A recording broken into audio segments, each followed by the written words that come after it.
Hey there, I'm Stefanie Flaxman. I've been a writer and editor for 20 years, and I have more than 200 videos on YouTube that help you live and work like a writer. That is a lot of videos, so let me curate my best advice for you. You can sign up for free exclusive updates at stefanieflaxman.com. I'll send you my top tips for new writers, plus other advice that works best in email rather than audio or video. It would be my pleasure to meet you at your inbox as your new writer consultant. Ready to join the club? Go to stefanieflaxman.com to sign up for free. And remember, I spell Stefanie with an F, not a PH.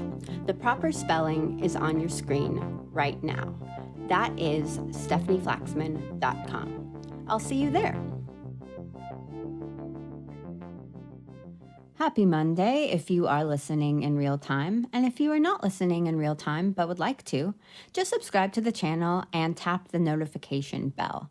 I publish new podcast episodes every weekday. I talked last week about how I do not like the word follower, following, or followers. Actually, those are three words that are all similar. And I talked about how I just don't like the idea behind any of them. I don't like followers as a concept.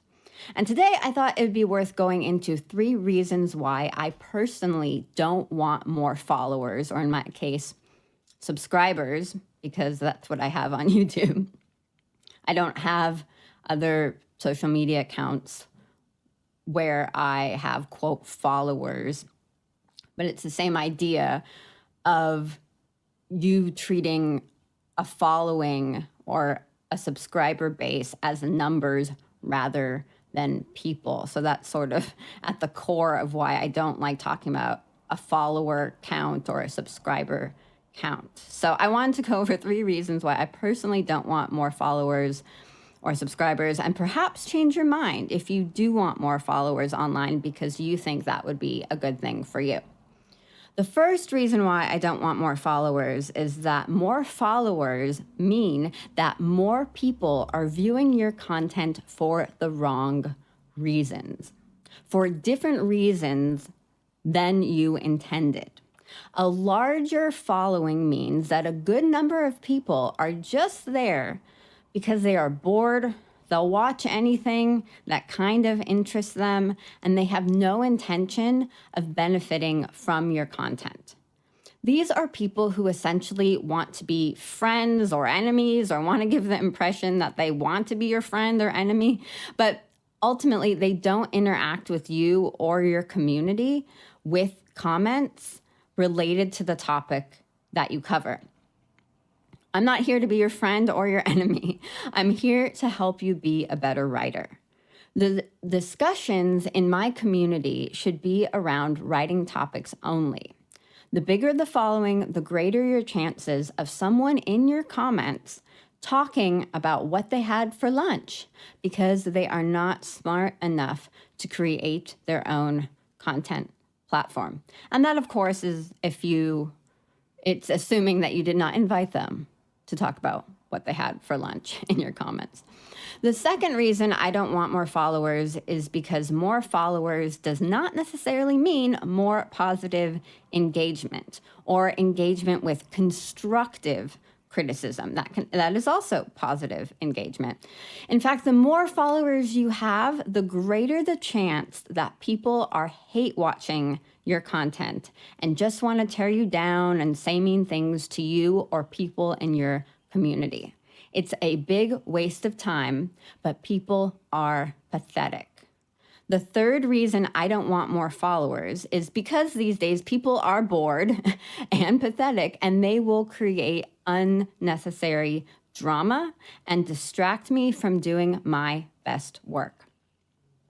Now, if you're thinking that all of these 3 factors are risks that are simply a part of creating content, they're simply risks that you take if you are a content creator, you are correct.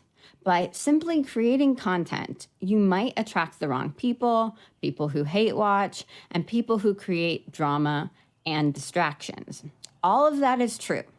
And that is why I'm not saying that having a large following is a bad thing. If you publish online, there are unintended consequences sometimes.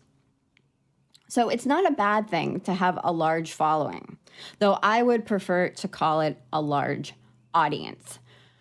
Audience helps me be okay with building an audience. Audience is full of people. A following, I mean, I don't want to repeat what I talked about in last week's episode, but you're dealing with people. You're not numbers or just stats and analytics. So just a little recap that I care way more about talking about an audience when you're talking about building your content career or your writing career. An audience is people, and you should treat them like people. So it's not a bad thing to have a large following. Really, in my ideal world, it would only be called a large audience. But the question should never be, how can I get more followers? This is important, so I will repeat it. You are going in the wrong direction if you are asking, how do I get more followers? You should ask, how can I push myself creatively? How can I improve my writing? How can I do better work to attract more people who I can help?